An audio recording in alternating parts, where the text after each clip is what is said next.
The Casper family from Fort Worth, Texas, stood nervously at their positions on the Family Feud stage. Olivia Casper, 42 years old, with tired eyes that still managed to sparkle when she smiled, kept fidgeting with the small army pin on her blazer. It was a nervous habit she'd developed over the past 14 months, touching it whenever she thought of her son. Her sister Maria stood beside her, occasionally squeezing her shoulder in silent support. Olivia's parents, Tom and Nancy Wilson, held hands at their positions, their weathered faces showing both excitement and concern for their daughter. Her teenage daughter Emma, 17 and carrying herself with the same quiet strength as her mother, completed the family line. They were facing the Rodriguez family from San Antonio, and the game had been close but friendly. The Caspers were down by 40 points going into the third round, but Olivia seemed distracted, her mind clearly elsewhere. Steve Harvey, with his decades of experience reading people, noticed her repeated gesture immediately. "All right, Casper family, you're doing great out here," Steve said, his trademark warmth filling the studio. "But Miss Olivia, I couldn't help but notice that pin you keep touching. That's about the 15th time since we started. That means something special to you?" Olivia's hand froze on the pin, caught in the act. She gave a small, bittersweet smile. "Yes, Mr. Harvey. It's my son's unit pin. He's in the Army, stationed in Germany right now." Steve's expression shifted to one of understanding and respect.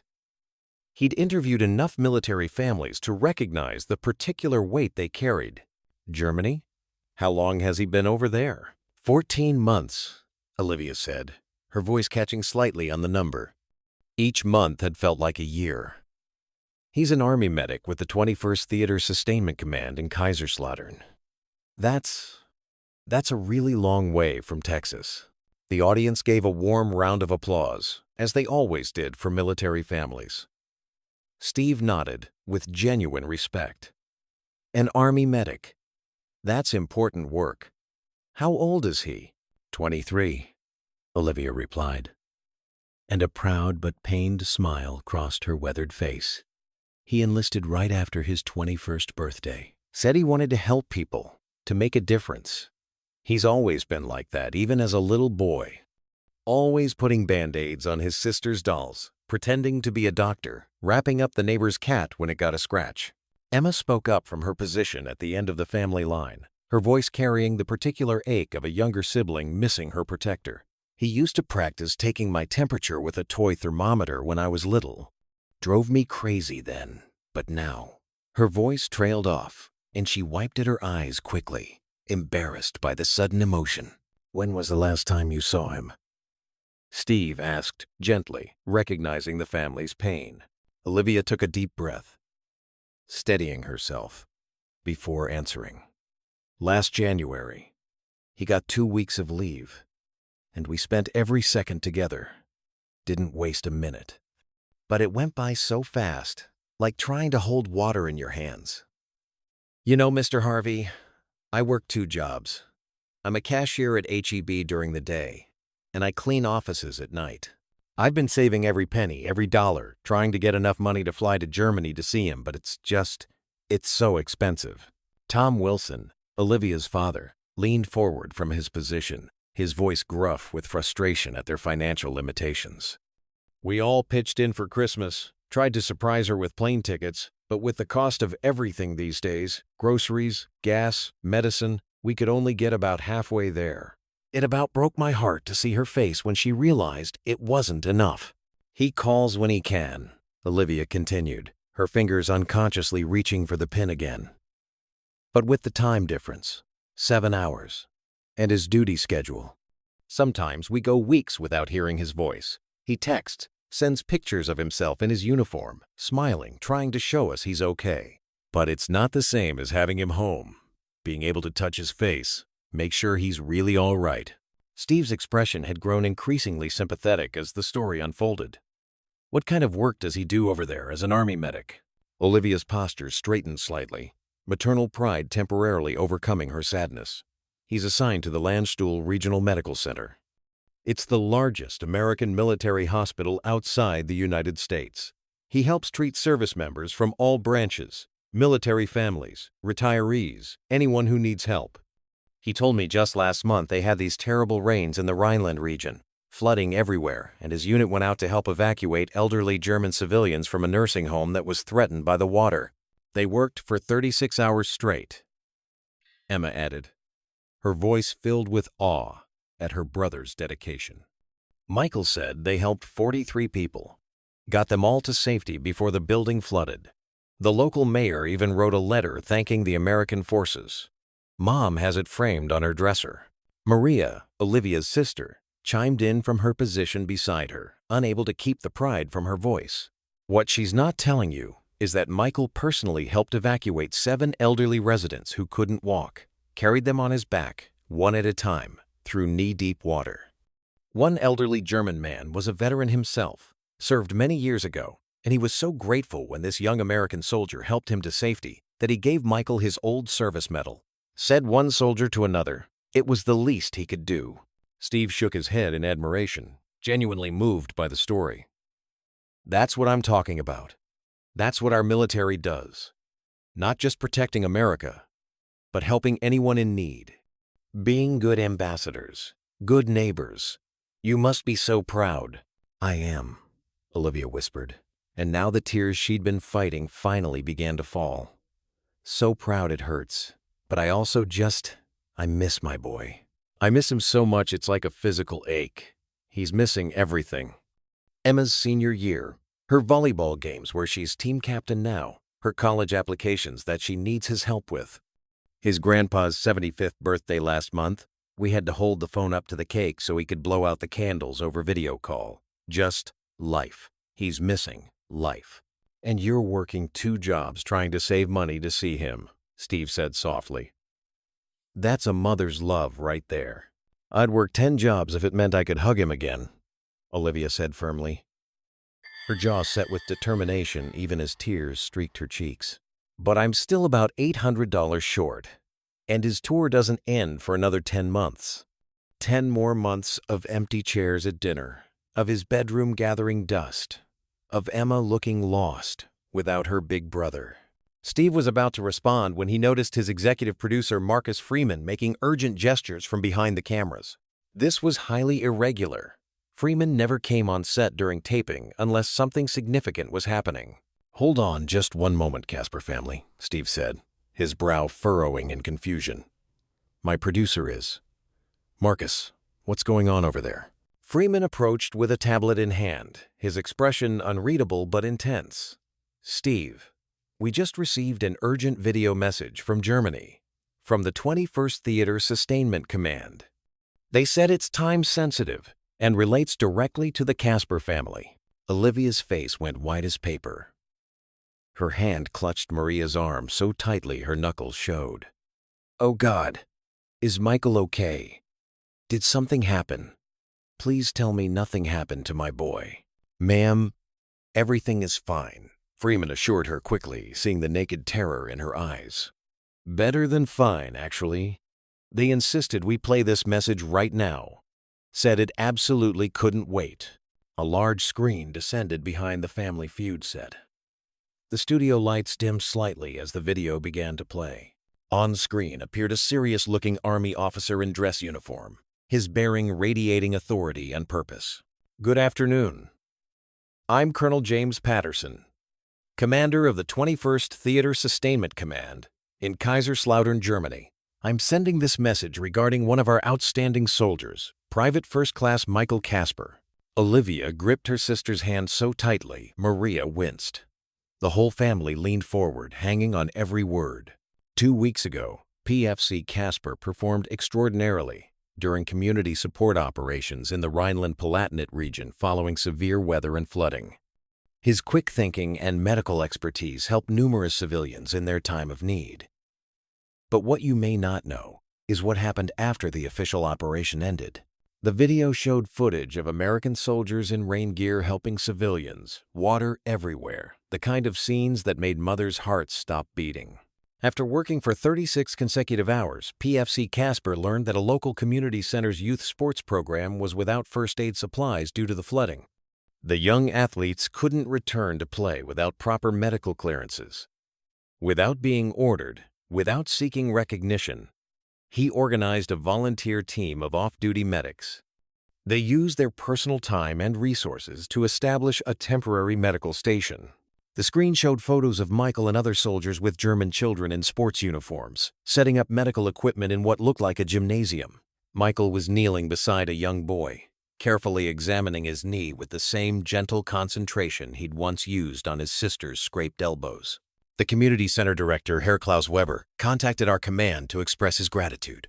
He told us that PFC Casper spent his next 3 days off providing free sports physicals to over 60 young athletes, training the coaches in basic sports injury prevention, and even using his own money to help purchase first aid kits when our supplies ran short. Olivia was crying openly now, not bothering to wipe the tears. That's my Michael. That's exactly what he would do. Using his own money when I know he barely keeps any for himself. Colonel Patterson continued, his stern face softening slightly. PFC Casper represents the very best of the United States Army. His selfless service extends beyond his military duties to embody the humanitarian spirit that builds bridges between nations. However, we've learned something else about this exceptional soldier. The family held their breath. We discovered that PFC Casper hasn't taken a single day of personal leave in over 8 months. When asked why, he said he was saving it all up, hoping to have enough time to make a trip home worthwhile for his family. He also mentioned that his mother works 2 jobs, and he didn't want her spending money to fly him home when she needs it for household expenses.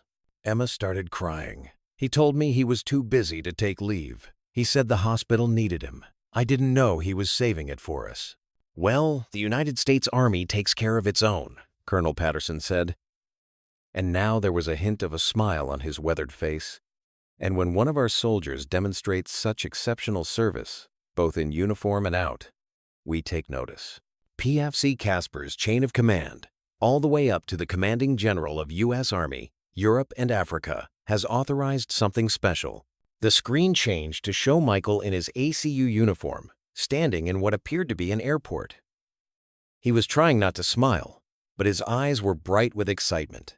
PFC Casper has been granted 2 weeks of special leave in recognition of his humanitarian service. His flight from Frankfurt has already departed. In fact, according to my calculations and the flight tracker I have here on my desk, he should be landing in Dallas-Fort Worth. In approximately, the studio doors burst open with a bang that made everyone jump. A young soldier in army dress uniform strode through, his black beret positioned perfectly, his shoes shining like mirrors, his chest bearing ribbons, including the Army Commendation Medal he'd just received for the flood rescue operations. His pace was measured, military precise, but his eyes were locked on one person. Right about now, Colonel Patterson finished with unmistakable satisfaction in his voice. "Michael!" Olivia screamed, the sound torn from somewhere deep in her chest. She abandoned her position, her carefully styled hair flying, as she ran across the studio floor with a speed that belied her exhaustion from working doubles. PFC Michael Casper, 23 years old, with his mother's kind eyes and his late father's strong jaw, caught his mother in a fierce embrace that lifted her off her feet. Olivia sobbed into his chest, her hands clutching at his uniform as if afraid he might disappear if she let go for even a second. "Hi, Mama," Michael whispered, his own voice thick with emotion, tears flowing freely down his young face. "I'm home. I'm really home." The entire studio erupted in chaos. The audience was on their feet, cheering and crying in equal measure.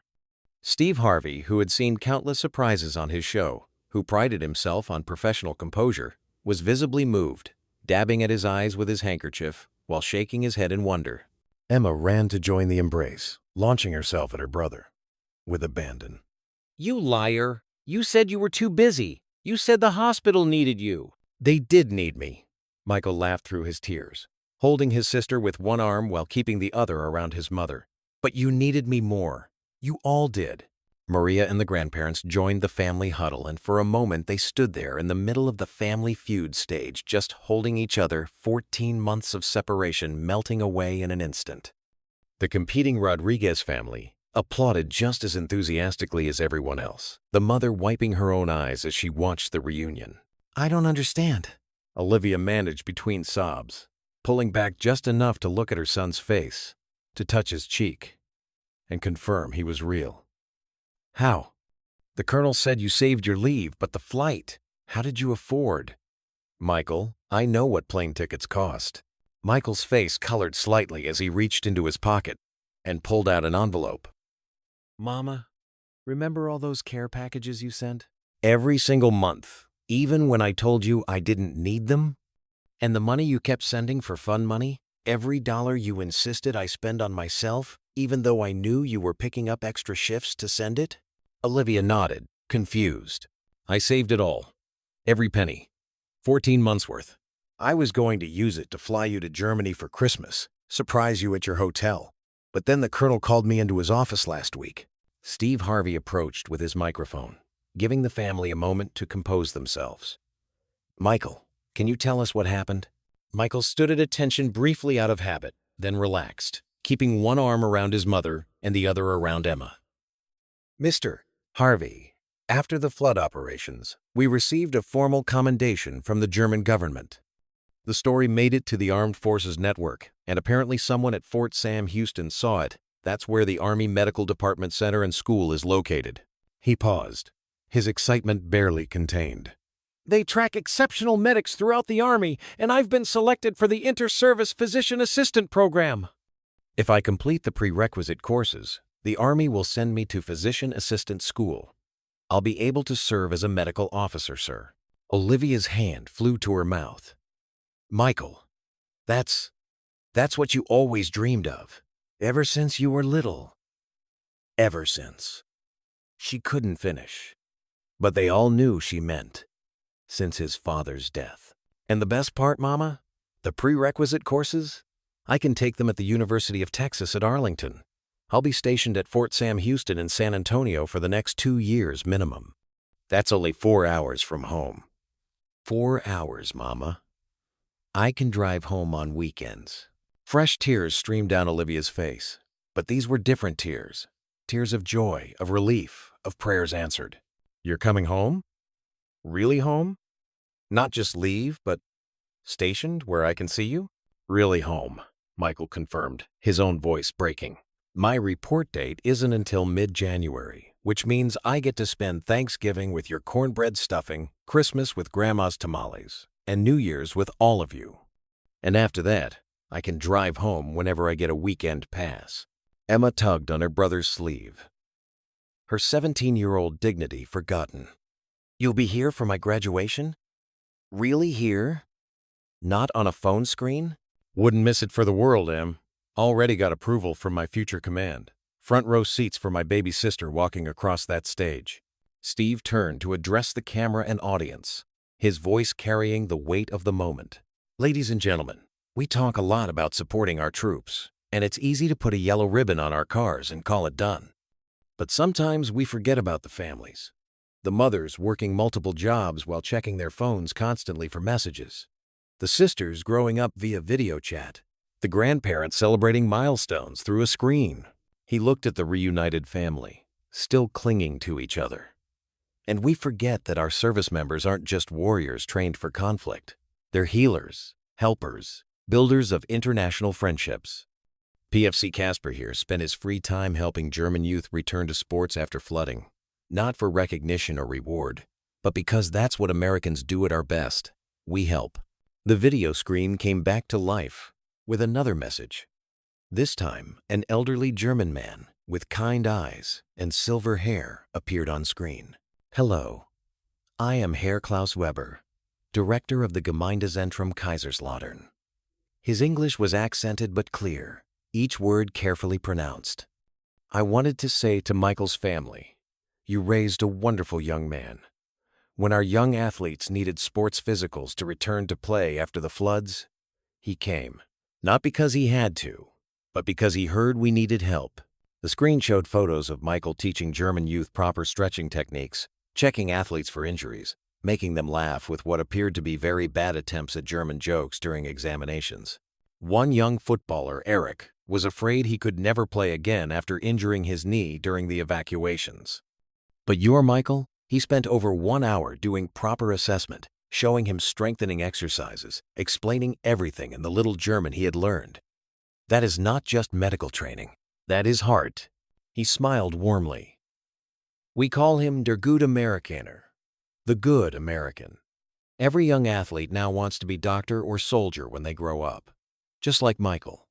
The walls of our center are covered with drawings they made of him.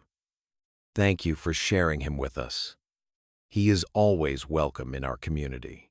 The video ended, and there wasn't a dry eye in the studio.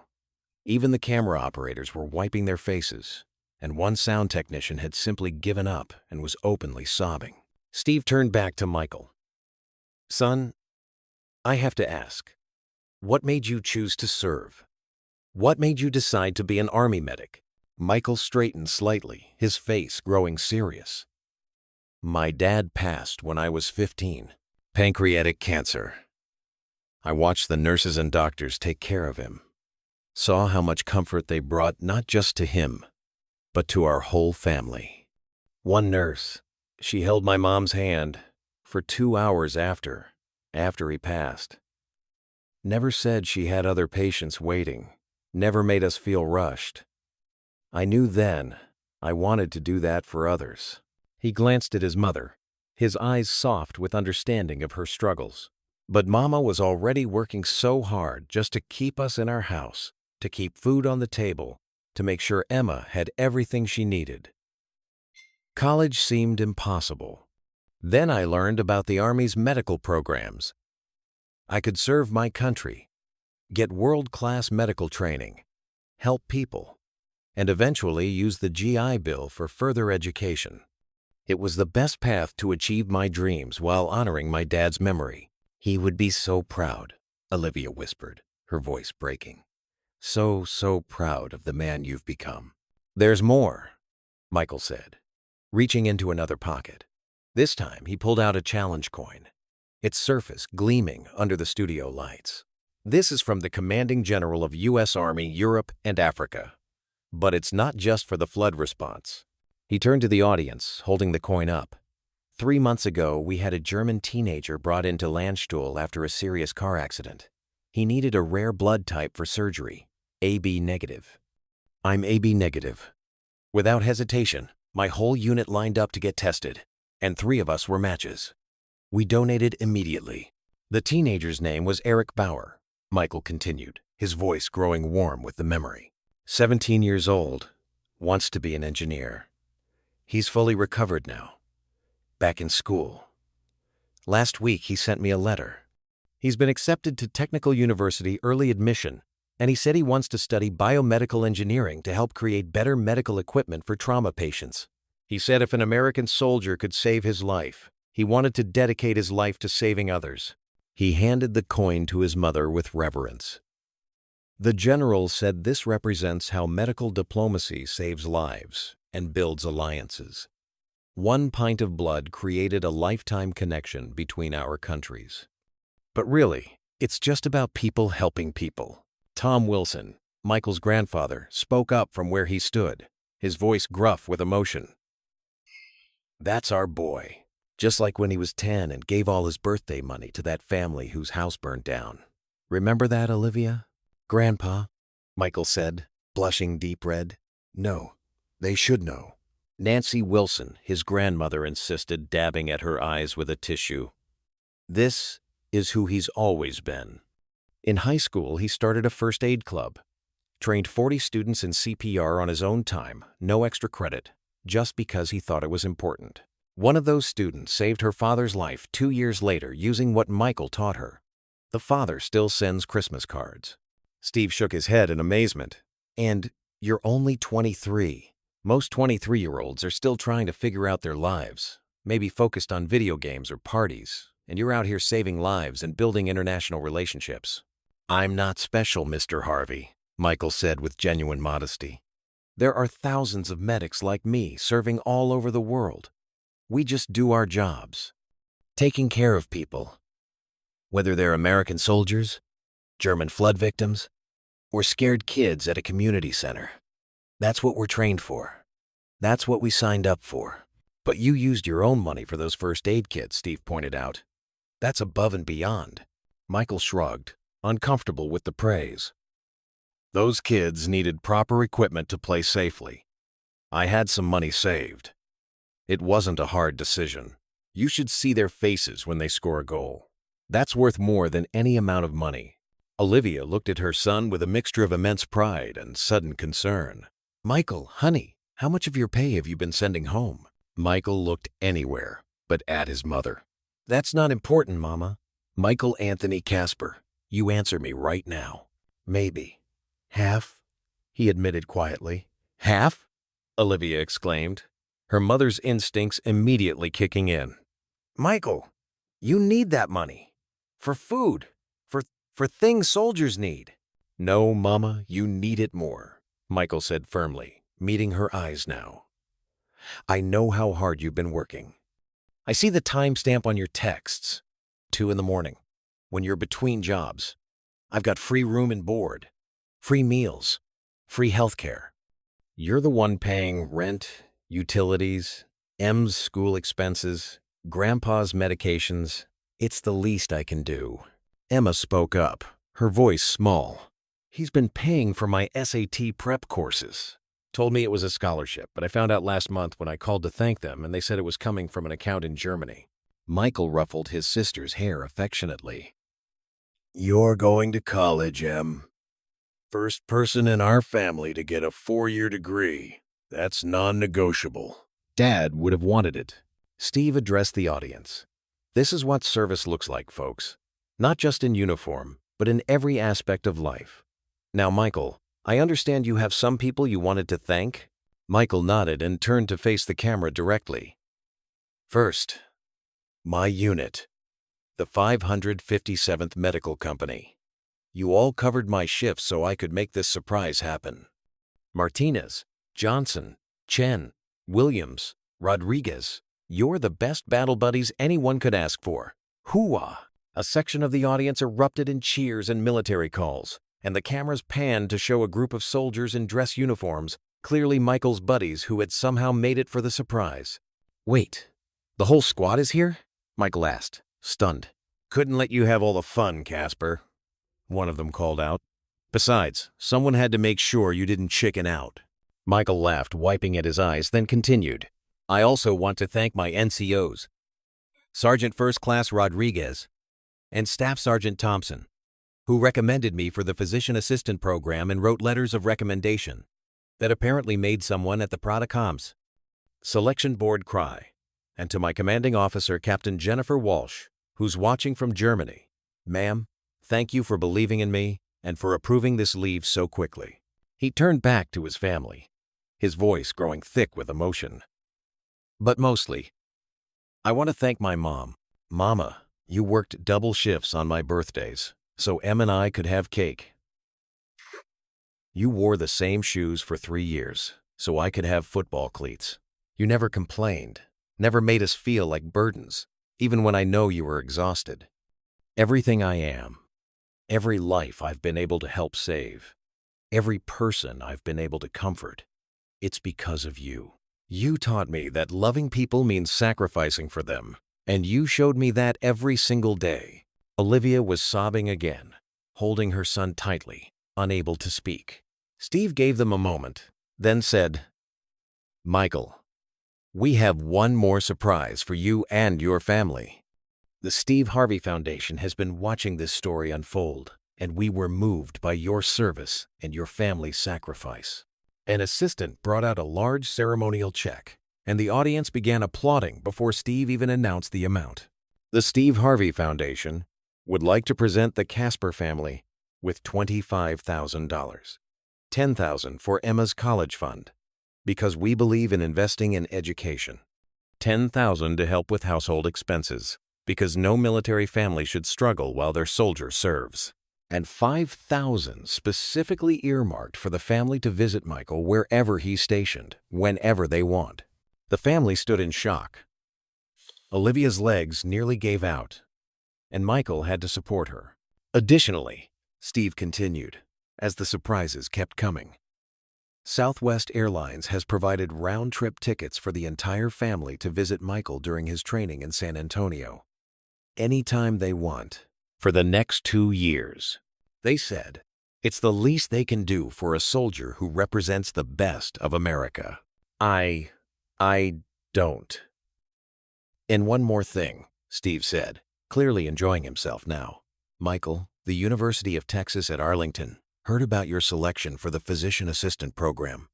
They wanted you to know that they're providing you with free textbooks for all your prerequisite courses, a laptop for your studies, and a parking pass, so you can drive home to see your family whenever your military duties allow. Michael stood at attention and saluted, too overcome to speak. The gesture was automatic, trained, but the tears streaming down his face were purely human. Now, Steve said, once Michael had composed himself slightly, we still have a game to play. Michael, you're not officially in the game, but we've set up a special chair right here where you can watch your family compete. That okay with you, soldier?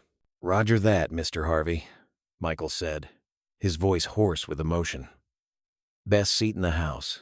As the game resumed, Michael sat in his special chair, cheering enthusiastically for his family with the unbridled joy of someone who hadn't seen them in over a year.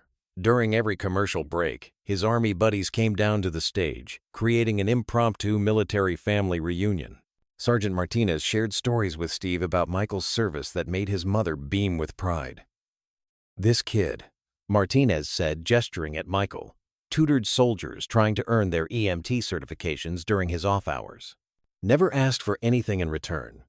Just said he wanted to make sure every soldier could help save lives if needed. Specialist Johnson talked about how Michael organized care packages for elderly German veterans in local nursing homes, using his limited German to write personal notes. He'd spend hours with a dictionary, making sure he got the words right. Said every veteran deserves respect, regardless of which flag they served under. Private First Class Chen revealed that Michael had been learning German on his own time, using language apps during his breaks. He wanted to be able to communicate better with the local nationals who came in for treatment. Said medicine was universal, but comfort required communication. He's the kind of medic everyone wants on their team, Sergeant Martinez concluded. Not just because he's skilled. Lots of medics are skilled. But because he genuinely cares. You know he'll never leave you behind, and not just in the field. He checks on soldiers who are struggling, remembers everyone's names, knows whose kid has asthma, and whose mom is going through chemo. When taping resumed, Olivia played with a fierce determination, as if she could somehow thank the universe for bringing her son home by winning this game.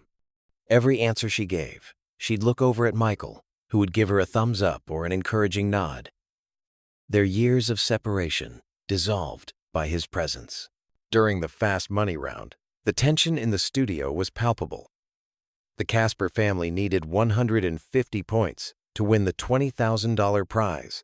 The first 4 family members had accumulated 132 points. Emma, as the last player, needed only 18 points from her 5 answers. The final question Steve asked her was, name something a mother misses when her child is away serving in the military. Without hesitation, Emma answered. Their smile. It was the number 1 answer, worth 32 points. The Thompson family won the game, taking home $20,000 in prize money. As Steve announced their victory, Olivia immediately grabbed the microphone.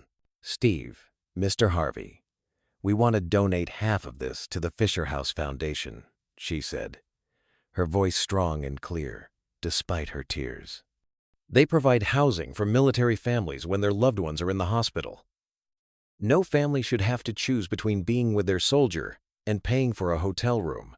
The audience erupted in approval. Michael stood and hugged his mother, whispering something in her ear that made her cry even harder. That's what makes America great right there, Steve said, his own voice thick. Families who sacrifice, soldiers who serve, and communities that give back. That's who we are at our best. After the show, the families mingled in the studio. The competing Rodriguez family, it turned out, also had military connections. Their eldest son was a Marine stationed in Okinawa, Japan. They exchanged contact information, promising to support each other through the unique challenges of military family life. "We have a Facebook group," Mrs. Rodriguez told Olivia, "military moms supporting each other. You'll join?" "Absolutely," Olivia said, grateful for the connection. Michael's Army buddies integrated seamlessly into the gathering, sharing stories and laughter. Specialist Johnson pulled Emma aside to talk about ROTC programs and military academy applications. "If you're interested in serving like your brother, I can help with your applications. West Point, Air Force Academy, you've got the grades for it." Sergeant Martinez spoke with Tom and Nancy Wilson about VA benefits they might not be aware of. "Sir, did you serve? There are programs for veteran families you might qualify for." Herr Weber had sent a package along with his video message, handmade cards from all the young athletes for Coach Michael. Each card was carefully drawn with markers and colored pencils, depicting Michael as a superhero in Army uniform with a medical bag instead of a cape. "Frame these," Olivia insisted, looking through them with wonder. "Every single one. We'll make a wall in your room." One card in particular caught Michael's attention. It was from Eric, the teenager whose blood transfusion he'd helped with. Written in careful English, it said, "Thank you for giving me your blood so I can live. I will use my life to help others like you helped me.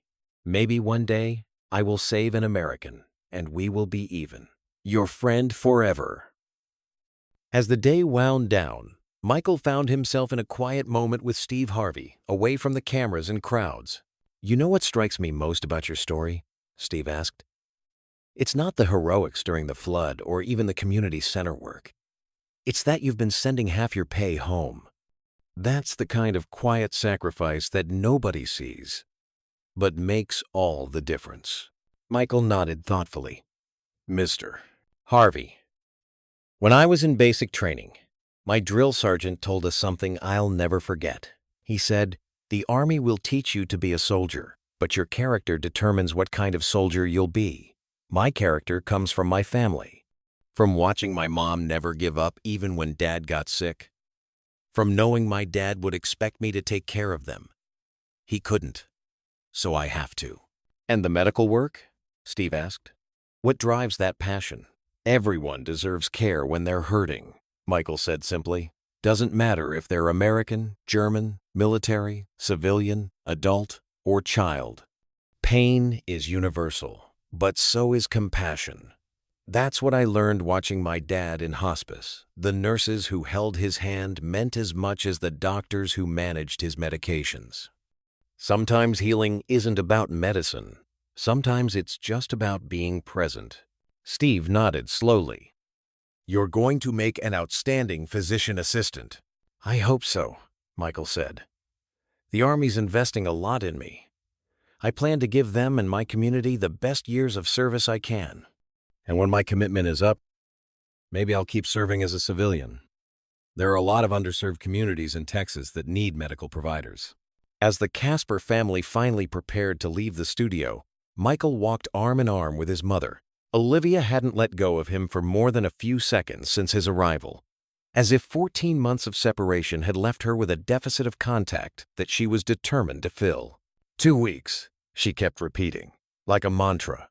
"I get you for 2 whole weeks." "Actually," Michael said with a grin, "I might have forgotten to mention, I saved up some extra leave days. I've got 18 days approved." Olivia stopped walking and stared at him. 18 days? 18? 18 days, he confirmed. Enough time to help Em with her college applications, fix that leaky faucet you mentioned in your last letter, take you to that nice restaurant downtown for your birthday, teach Grandpa how to use video chat properly so we can see each other better when I'm gone, and still have time to just sit on the porch and talk. "I don't need a restaurant," Olivia said firmly. "I just need you home. We'll order pizza and sit on the couch, and you can tell me everything, every story, every moment I missed." As they exited the studio into the bright Los Angeles sunshine, Michael's unit formed an informal honor guard, saluting their brother in arms. Michael returned the salute, then broke military protocol to hug each of them. "See you back in Germany, brothers," he said.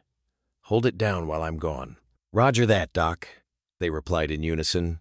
"Give 'em hell in San Antonio." The family piled into a production van that would take them to their hotel. As they drove through Los Angeles, Emma peppered Michael with questions about Germany, his studies, and his future plans. She'd prepared a list on her phone of everything she wanted to ask him, afraid she'd forget something important in the excitement. Tom and Nancy Wilson held hands in the back seat, content just to watch their grandson interact with his family. Occasionally, Nancy would reach forward to touch Michael's shoulder, as if confirming he was really there. Maria was already planning what she called the mother of all welcome home barbecues, listing relatives and friends who would want to see Michael. "The Johnsons from church, they always ask about you. And Mrs. Chen from the grocery store, she keeps your picture next to her register, tells everyone about her soldier."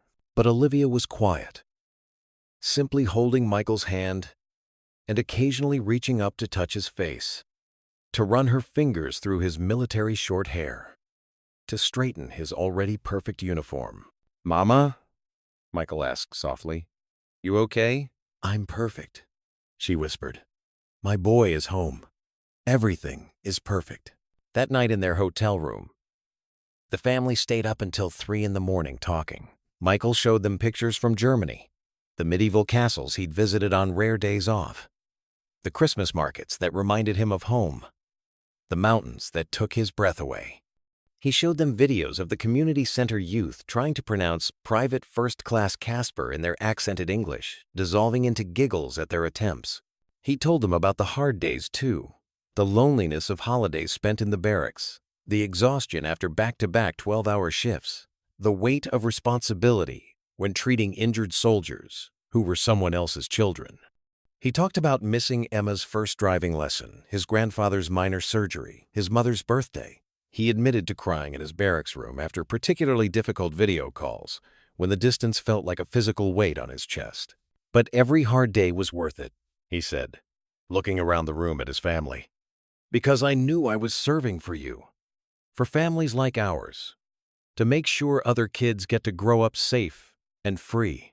And now, knowing I'll be stationed close to home, that I can be here for the important moments, it's like a weight has been lifted." Emma curled up next to her brother on the couch, something she hadn't done since she was much younger. "I'm so proud of you, Michael. But I'm even happier you're home. I have so much to tell you. So much has happened. I've got 18 days, Em. Tell me everything." As dawn broke over Los Angeles, painting the sky in shades of pink and gold, the family was still talking, making up for 14 months of separation. They had 18 precious days ahead of them, and then a future where Michael would be stationed just a few hours from home. The long separation was ending, replaced by the promise of weekend visits, holiday gatherings, and the simple joy of being able to hug each other without an ocean between them. The surprise on Family Feud had been spectacular. The cameras, the drama, the generous gifts that would change their lives. But the real victory was smaller and quieter. A mother who could finally stop touching the army pin on her blazer because her soldier was sitting right beside her, home and safe and planning a future that kept him close to the family, that shaped him into the man he'd become. PFC Michael Casper, Army medic, flood responder, friend to German youth, was many things to many people. But in that hotel room, surrounded by the people who loved him most, he was simply Michael, son, brother, grandson, nephew. The titles and medals and commendations could wait. For 18 precious days, he was just a young man from Texas, home with his family, making up for lost time and promising that the distance would never be so great again. And for a military family who had measured time in months apart, in missed moments, in video calls that never quite bridged the gap, it was more than enough. It was everything.